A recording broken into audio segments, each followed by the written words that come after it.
Bump, I wanted to take a very much glass half full approach to the Seahawks offense. We have spent so much time since Klint Kubiak was hired, since the season ended. I would say, since we heard about Ryan Grubb talking about, well, what are all the pieces that this offense needs?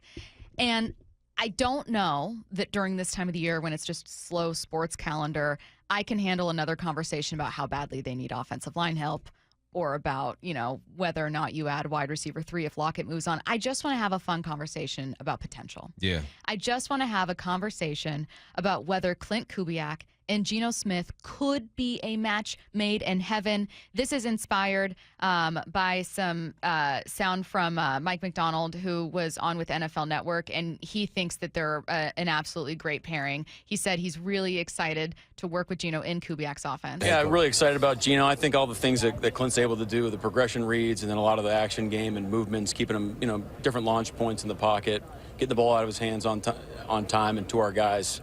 And that's just going to be a lot of fun to work through it and see how we build it and see where it goes. So I saw this clip, I liked it, and I thought, I know an analyst who can break this down for me. It's Michael Bumpus. So let's dive in. Why are you potentially excited to see this? For some of the reasons that Coach just mentioned. He said the progression reads. And what I love about progression reads, right, there are some offenses where it's like, all right, well, according to this pre-snap look, this is where you're going to go with the football. There's some offenses that are like that, and there are some that after the ball is snapped, you go through your progressions, 1 to 2 to 3 to 4, maybe a check down, or 1 to 2, 3, check down, high to low. So progression reads just makes it so much simpler for a quarterback. I know, no matter what, especially when you're in like a play-action offense and you're booting to the left or whatnot, I know where my eyes are going right now. Say we're going fake zone right, you're booting to the left. Typically, you're going to have something in the flat right now. You're going to have something intermediate around 10 to 12, maybe 15 yards, and then you're going to have a deep look, and then you have your shot backside. So you come out there, boom, I know where my eyes are going. I'm going flat to intermediate to deep to backside. It just makes it easier for a quarterback. Still hard to execute because this is the NFL, but I like that for Geno because a lot of the times in Grubb's offense, it seemed like he was getting back there and he's waiting for the defense to develop, and then he's taking a shot, so he's throwing the football. He still needs to know what the defense is doing. It's not like, I don't care about the coverage. Yeah. I'm just going to go out there and play some ball. No, it's going to help you kind of anticipate where you're going with the football. But when you have progressions, there's a system that works for you. I think that when you have the Seahawks, you've gone through a couple offensive coordinators now in a few years. Geno's been through several offensive coordinators, now 3, I think, with Seattle, right? He was with Waldron, so yeah. Waldron Grubb now on his 3rd, just with one team. That's regardless of the offensive coordinators, the many he's worked with before them. I think you get into this spot where you go, God, I don't want to be excited until I know that I can. Like, I don't want to buy in to a not proven commodity, but you saw some really good stuff, particularly in the first 2 weeks from Klint Kubiak. You've seen good stuff with him as OC for the Vikings with Kirk Cousins. You could argue Geno's the best quarterback that he's going to work with out of the last year's version of Derek Carr and then Kirk Cousins. Yeah.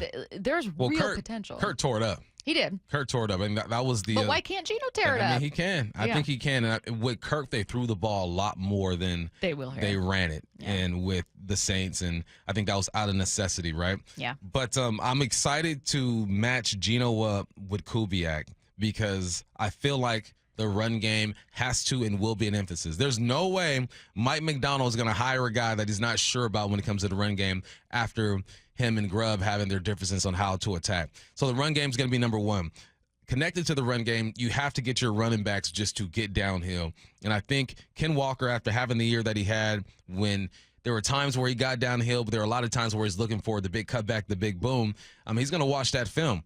And he's going to have a new running back coach. He's going to have a new offensive coordinator, a new O-line coach, and maybe they'll be able to talk him through, okay, this is why we're going to do it. This is where we want you to press when you get to that wide zone. Be a bit more patient, and trust me, things are going to work out for you. So if you can establish the run, which Kubiak wants to do, it takes pressure off of Geno. Maybe he doesn't feel like he has to throw this football into a window and possibly intercept it. Maybe he doesn't feel like he has to push it down the field and he's not on the same page with his wideouts. So I think it limits error when you can run the football. But also what it does, and we talked about it yesterday, if you get behind, if it's 3rd and 7, 3rd and 8, that's where it gets tough in this offense. But I've also seen Kevin O'Connell run a similar offense and they were in shotgun. 90% of the time, they are throwing the football, and they were still able to execute. And I think that's where Geno comes in. Because Geno can toss the rock. He's one of the best throwers of the football in the game right now. He can toss the rock. So you take pressure off of Geno, but he still will have some of that, but less of it. Because when you get into those third 7/8s and you get in that shotgun, everyone knows you're throwing the football. You got to execute, and I think he can do it. We have talked previously when Klint was hired about, okay, well, does he have the offensive line he needs? And the argument I remember you making is like, you could argue the offensive line was worse off with the New Orleans. Let's expand that to the rest of the team. What weapons does he have here? Instead of like, what does he need to have the offense he wants? If you're Klint Kubiak, Bump, and you're looking at Seattle's offense, what are you going, okay, I like the bones here. I like what I have to work with here. He's loving number 14. That's why I think an extension gets done. He's loving number 11. I think he's looking at the tight end spots though and saying, all right, well, we need some help there. Yeah. We got AJ Barner there, of course, and we just talked about what they're gonna do with Noah Fant. But you need a gritty, grimy tight end who's gonna line up on the wing, who's gonna motion to the backfield, serve as a fullback. Need a fullback as well. Fullback. There are some things that he needs, but he's looking at the skill positions. He's looking at K9 Charbonnet, and I think even Kenny McIntosh. And he's looking at his wideouts and saying, I can work with this. Because in this offense, the backside of the play, when Geno's eyes are to the right or he's rolling to the right or the concept takes him to the right, there's going to be one-on-ones on the backside. And I think that is where DK shines. DK is the type of dude to where you just toss it up.